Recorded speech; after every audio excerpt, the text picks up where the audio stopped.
Mommy Talk, the champions of parenting. Dr. Pert, Miss Lisa, and Miss April. Real, relatable, and right on time. Mommy Talk provides information for all facets of parenting. Listen and engage as the champions of parenting bring their experience and expertise to the world of parenthood. Our listeners can expect to receive encouragement and resources that can help them with positive parental engagement. Come talk to us. Hello and good evening to all of the champion parents out there. We are so excited to be here and begin a new journey with you. Please believe and understand that there is a champion inside of you. Let's take this to church, y'all. Reach out and tell your neighbor or someone next to you that you are a champion parent. Now for the altar call. Let's invite other parents to our world of championship parenting. Women Lawyers Foundation of Michigan presenting a fashion benefit gala to catch a fashion thief. Join the cast and take a starring role in this fresh new entertainment fundraiser that promised to be brilliantly exciting and fabulous high fashion with the purposeful mission to financially assist students to achieve law degrees. For additional information, you can contact Haltz Entertainment at 248-862-5983. If you are a parent who is potty training your child and looking to save money, protect the environment, and use baby bottoms free of harmful chemicals, visit Easy Does It. That's EasyDoezit.com, EasyDoezit.com, or call 248-497-1689. And for those parents out there who are looking to get their home painted, they can visit cgpainting.com. That's www.cgpainting.com. If you are a parent and own a business, we want to hear from you. We would like to recognize you and your business and give you a whoop whoop shout out. Being hard-working entrepreneur, handling your business, and taking good care of your children. We are champion parents, and we are excited to be here.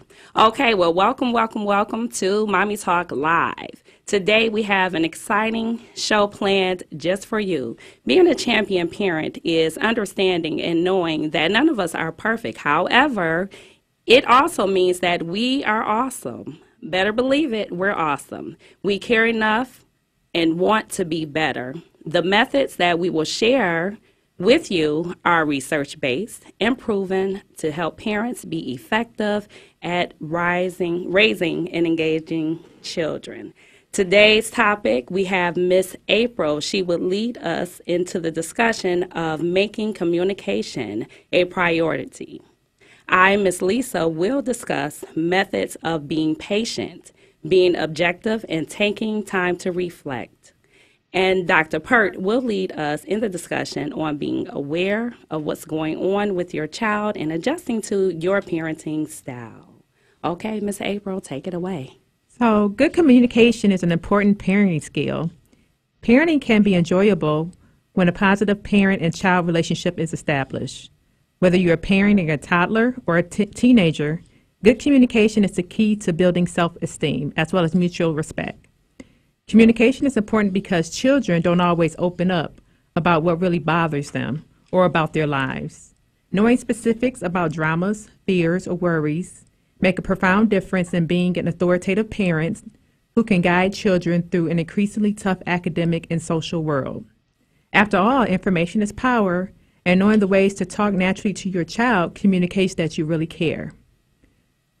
What were you doing the last time you had a good conversation with your child? Walking or driving to school, baking together, bath time, and of course bedtime.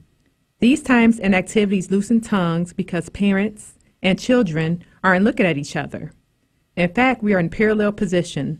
Most of us think talking is supposed to be about relating deeply, but children actually open up in the middle of doing other things.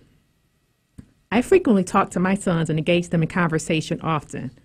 I try not to ask them too many questions initially because I know they're trying to figure things out and I respect their space. However, I do find ways to revisit the conversation to gather additional information later. I'll engage them and ask them follow-up questions a few days later, like, what happened to such and such, or where's, just to follow up and to ensure that we're having effective communication. Observe your child's conversational style. You've heard about learning or attention styles, but our children have hardwired conversational styles that don't change much. One child may be a lively morning talker, another is barely human before the bus arrives for school, but after school it's a no-holds-barred banter. One of your children likes a lot of back and forth, another needs to talk at a slower pace, a third can't tolerate questions. My children do not like a lot of questions. I recognize this. The key to openness is to not change what is unchangeable, but instead to respect natural times and ways of talking. All you need to make that connection. Respond to your child with real emotions. Nodding one's head, naming feelings, and reflecting back is terrific when children are extremely young or upset or sick or scared. But for the everyday tracking, we need to stay in touch with their lives. It is far better to respond like an actual person. Genuine responses encourage children to share and be open. Ask for their ideas and don't be afraid to give yours. Keep it short and use your life wisdom to guide. Begin with, I know my experience isn't anything like yours. It's very different now, since even young children need to feel separate enough to discover what works. Powerful advice means recognizing your own limits to help children make decisions without you. Tell them, I can't be there to make the decision about sharing that toy or sharing that secret with your friend, but here's what I think will happen. When children know where you stand, they feel closer to you and more willing to open up. Listeners, be sure to call in to tell us what your thoughts and your mommy moment. It is equally important to keep your cool as a parent, which is an important method of champion parenting. I agree. I agree. Well said, Miss April. Well said. And I think that advice will go a long way for those parents out there who want to become champions at parenting. Absolutely. Absolutely. One of the points you brought up about getting your children to open up. I know my daughter is in high school, and I think that this is a stubborn time in her life, a stubborn phase. And I'll keep asking her sometimes, what's going on, and, she won't say anything, and sometimes I have to step back from her and allow her to come to me with certain situations. So, Ms. April, you brought up great points and references that leads us into exercising patience when keeping it cool with your children when difficulties arise. Exercising patience is indeed a challenge, especially when we are faced with challenges as a parent. We have to allow ourselves to trust our processes. We must understand that some of the difficulties that we face as parents concerning our children are not always about us. So I'm going to say that again, parents, it is not always about you. Therefore, we cannot take things personal with our children. I believe if we try to look at the situation objectively and have an objective attitude, we will eliminate all bias, feelings, and our eyes will be a bit more open and clear as to what's going on, and we'll be able to see different points of view. This is very important, and again, it allows us not to take things personal because we want our children to know and to understand that we support them, that we love them, we're willing to listen to them, and we will take all concerns serious. Parenting can be overwhelming at times, mainly because we want to provide the best for our children. Having patience when your child is going through growing pains is a must because you will, as my daughter has told me several times, stress your own self out. Children at every stage of life experience growing pains, from terrible twos, from them being able to put on their own clothes, tie their own shoes, riding a bike, attending school, transitioning from one age group to the next. Growing pains exist. Okay, so we have a caller. Hello. Hi. Hi, how are you? Good. How are you? This is Keisha. Hi, Keisha. Are you a champion at parenting? I'm working at it. You are there. You are there. We're always a work in progress. Okay. Well, I have a question. Can you give us some advice on co-parenting? Okay. When Oh, go ahead. I'm sorry. when the other well, you have one family that's agreeing with it, but the other side is not so open to it. Okay, so this is Miss Lisa responding. I'm just going to ask you a question. Can you be a little more specific as to what do you mean agreeing to co-parent, or what do you mean?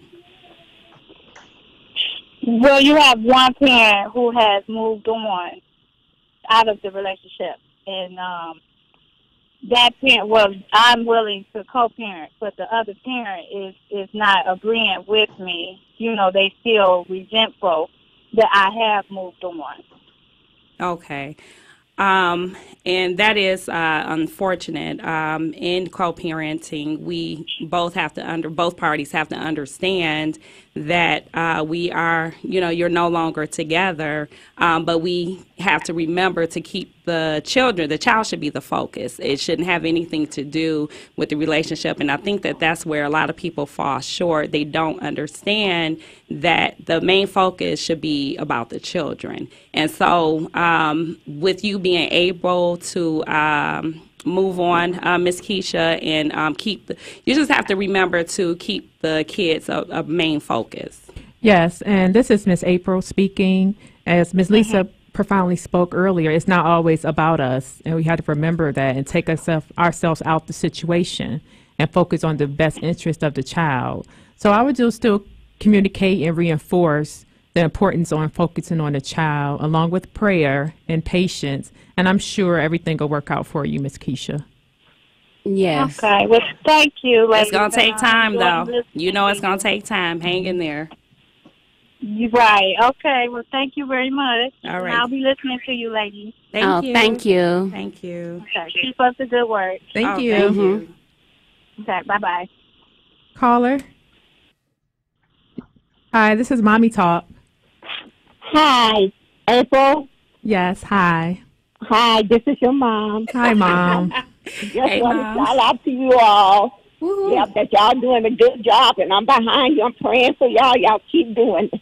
Whoop, whoop. Thank Thank you for your We continued appreciate support. you. We appreciate you. Bye. Love you. Bye. Love you too.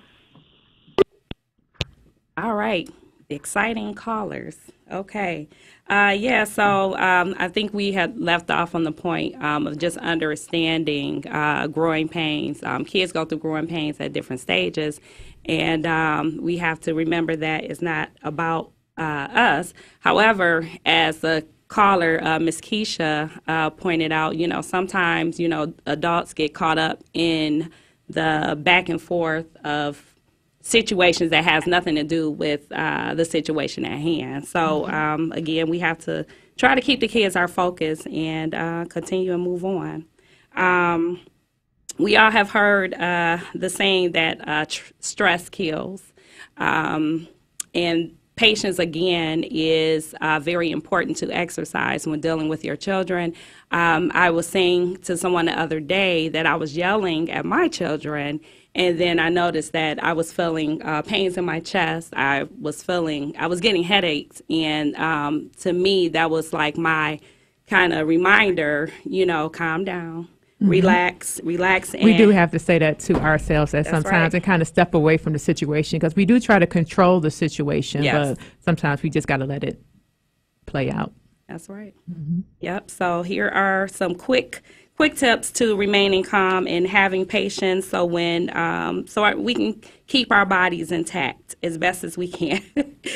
So relax and reflect to analyze each situation. Each situation is different, and we have to be able to kind of judge a situation to handle it accordingly. So again, we have to relax in order to analyze what's going on. Listen with patience and be objective. This allows us to understand, again, and I'm going to say it over and over, it's not about you. Sometimes it's about the kid and what they're going through. They could be getting bullied. They could be having personal issues, and they're just snapping. So let's just listen with patience, be objective. The next thing I would say, you can talk to your children. I think April did point this out earlier about asking them how they felt. Sometimes you want to know where the child stands and how they feel, and then you want them to know that they have a say-so in the matter. They want to know that they have a voice. You can provide positive feedback. You can give them options. That's another way of demanding on the low key, but let them think they have options. Sometimes you have to take a break from the situation. Find an outlet. We all need outlets. Your children need outlets. We need outlets. Go exercise. Go listen to music. Go watch your favorite show. Read a book. And just back away from the situation for a minute. And again, just take a break. Okay, we have another caller on the line. Caller, this is Mommy Talk. Caller. Hello, this is Mommy Talk. Hello, hi. Hi. Hey, welcome to Mommy Talk. Oh, hi. I didn't know if I was on air or not, but Yes. You guys are awesome. I love this platform where women or people can talk about their children and get questions answered. Oh, nice. Thank you. Oh, thank you. We appreciate you. Thank you. So my question is, how do you find out how your kid's day went after they leave school without sounding monotonous and asking them, how was your day at school? How can you get more of a feel for what did go on at school? Well, I know with my children, on our way home from school, I would kind of lead off and talk about how my day went and the different encounters I had and the different challenges, or whether it was good or bad, that I experienced throughout the day. And that would help them to encourage and let them talk about how their day was. And through the exchange, I can gather information regarding their day. And of course, they can learn more about what I do and the different experiences I have throughout the day. So I would start with me first and then engage them in conversation. Mm-hmm. And ask open-ended questions. Okay. All right. Thank you. You are welcome. And thank you for calling. Thank you. All righty. Thanks a lot. Bye-bye. Bye. Bye-bye. We have another caller. Welcome to Mommy Talk. Uh-oh. Caller, welcome to Mommy Talk. Okay. Oh, okay. All right. So one more shout out to the parents. If you missed the first shout out, woohoo! You are a champion parenting. Champion parents. Oh, I don't know what's going on with my speech today. Oh, that's okay. Amen. All right. Okay, so yes, the last tip I wanted to go over is if you do lose your cool, as many of us have, and I know that I have more than a few times, you need to understand that it's okay to lose your cool. It's okay, but you have to bring yourself back. It's not the end of the world. And we have to understand, sometimes there are do-overs. We have to be able to pick it up and start over again. Well said, Miss Card. Well said, Miss Lisa. Miss Lisa Card. Dr. Pert, thank you. Stay calm and be a champion at parenting. Yeah. Ladies, you all gave some very, very supportive information out there that I feel that parents can use. And we want to inform our callers, don't forget to call in and give us your mommy moment. Let the world know something great about your child. So we have been going over ways of how you can become a champion at parenting. And another way to become a champion at raising children is being aware of what's going on in your child's life and adjusting your parenting style. It's very important that you are aware of who your child is, what your child does, and who they are doing it with. And you can find out who your child is by paying attention to what your child is doing. And also you want to find out, that will let you know if you're paying attention. It's like you are knowing how they respond to situations. This will let you know if they are good or they need a little extra help in making decisions or adapting and adjusting to situations or solving problems or whatever they may deal with. And this will help you as a parent take the necessary steps to say, oh, I'm going to work with my child because I'm aware that they need more help in this area. It may be that you might reach out to put them in certain extracurricular activities, put them in mentoring groups. Those things can help. And also, here are some ways to know if your child what they're doing. So you want to ask your children, how was their day? What is going on and what happened? And don't be so quick to respond or be judgmental. You want to process what they tell you. And also you want to pay attention to those indicators that they may let you know that something may be wrong. You can pay attention to their body language or possible mood swings, and don't take it personal, and don't ignore the signs and the warnings because it may be something minor or it may be something major. However, if you need to take the necessary steps because you know that, oh, something is going on with my child. So there's no such thing as privacy in my household. Is there privacy in you guys' household? No, and all doors must remain open. Absolutely. It's my house. I pay the bills. I'm a snoop, right? I am definitely a snoop. And so what you want to always do to be aware of what your child is doing and what they're going through. You want to check their book bags. You want to check their room, their journals, to see what they're doing. And a major thing that's popular right now, the kids, they all have these phones. So you want to make sure that you're checking their phones because you may find out something that they may be too scared to tell you, or they may think that, oh, I'm pulling a fast one over mom or dad. So, you always want to be that snoop and look through their things. Wouldn't you agree, ladies? Oh, yeah. Yeah, you got to be avid and make sure you check after their social media. Social media is big, and our kids are always engaged in social media.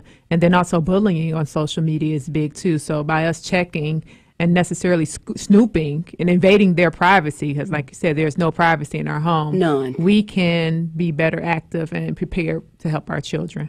Absolutely. And as a parent, you want to be aware of the trends that's going on. So it's basically like what's popping in the preteen or the teen world. And for those of you who need interpretation, that basically means you need to be aware of the trends and social issues that can possibly affect your child. So you want to know what's going on in your demographics because, for example, maybe across 8 Mile, they may deal with issues of acceptance, being isolated, keeping up with the Jones mentality, drug abuse, adapting and socializing with others outside of their circles, when in some urban parts, children are faced with fighting, gang activity, witnessing death of a loved one, or, the mentality that they have to stay fresh, or, they may deal with hunger, or they may have low expectations of this is how life is supposed to be.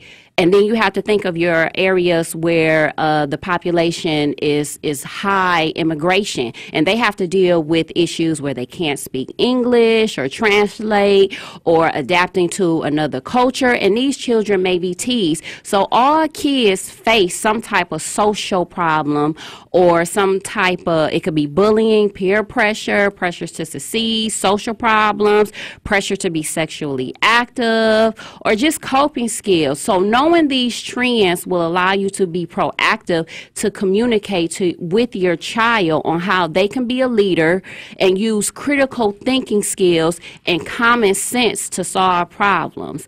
And you always want to instill in your children to make good choices and have conversation with them. Yes. Have conversation with them, and you might want to role play. And when you role play, you can ask them specific questions like, how would you handle if your friend asked you to skip school or go in the bathroom and do something nasty with Percy? And they may look at you and say, well, first off, who is Percy? And why you coming at me, asking me these questions? I was getting ready to ask who Percy Right. was. But it's just like... Role play is right. good. It helps you out and give them a situation, and you want to see how they'll respond. Absolutely. Because it could be actual, a real situation. Yeah. Right. So... And real quickly, there are research has identified 4 parenting styles: authoritarian, authoritative, permissive, and uninvolved parenting. And the best parenting style that you can be is authoritative, because with that, it's like you're involved in your child, and you're allowing them to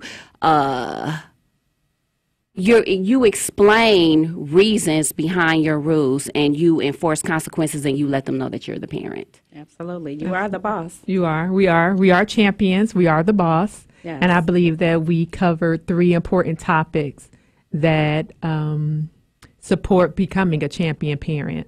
Mm-hmm. Yes. Absolutely. Yes. Mm-hmm. Yes.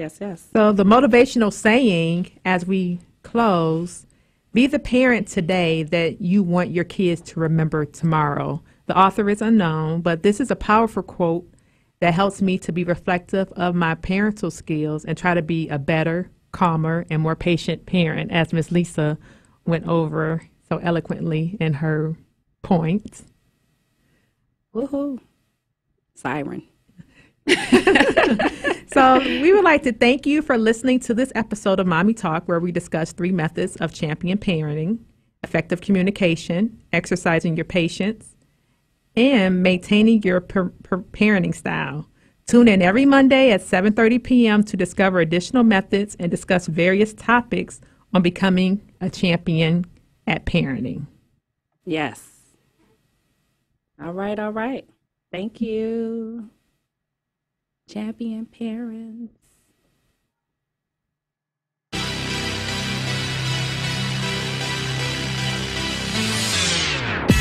Thank you for listening to Mommy Talk, the champions of parenting. And remember, you too can be a champion of parenting. Continue to support and love your children. For additional information, you can contact us at info@mommytalk.com or visit our website at www.mommytalk.com. We can also be found via social media: Facebook, Instagram, Twitter, and YouTube at Mommy Talk Network. Please listen to us every Monday at 7:30 p.m. on WCHB Detroit's Gospel Station. Come talk to us.